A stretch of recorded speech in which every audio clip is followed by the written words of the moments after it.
Biraz önce de demiyor muydun yok şuradan kurt görelim, yok ayı görelim. Baba yok... görek ya, nerede o ya? Al Bir işte görsem al, ya. al. Ama güzel bir şey olur ha. Doğaya götür. Götürüyorsun. Ama ondan valla sonra videoları dertleniyor ya. seyrediyorum. Ayı görürsen böyle yapacaksın.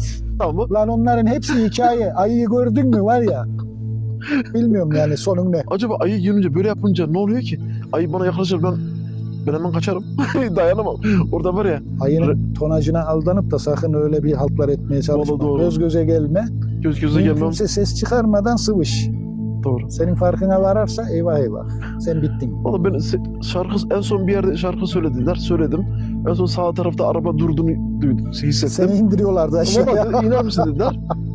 Dedim ki ne oldu ki? Çok güzel söylüyorsun dediler. Bak güzel söylediğim için arabada durduramadılar beni. Tabii. Araba nazara Dediler, gelir, çatar, tabii. patlar. Demişler. Ondan dolayı Demişler ki bunu kandırmışlar. ben ayıya şarkı söylerim, onu demek istedim.